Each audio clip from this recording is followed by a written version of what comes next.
दर्शक बंधु आज नूतन अध्याय आपन को स्वागत एवं शुभकामना।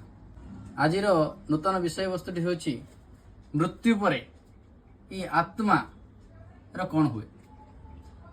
यहाँ गीतार एक श्लोक माध्यम आपन को जनाई दे।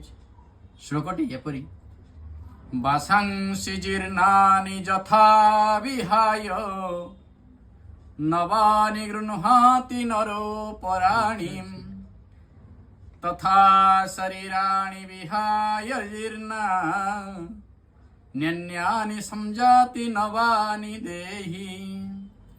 जेपरि भावरे आमे गोटे वस्त्र जेतेबेले आमर छिंडी जाए बा पुरातन हो जाए ताकू आमे परित्याग करि देई पुनर्बार एक नूतन वस्त्रटी धारण करि थांती। ठीक सेहीपरि भावरे ये शरीर जेतेबेले पुरातन हो जाए ये शरीर सब अंग प्रत्यंग जेतेबेले अचल हो जाए सेतेबेले शरीर रे थिबा आत्मरूपी भगवान ये शरीर जाई अन्य एक नूतन घटरे प्रवेश करती। जय जगन्नाथ जय जगन्नाथ जय जगन्नाथ।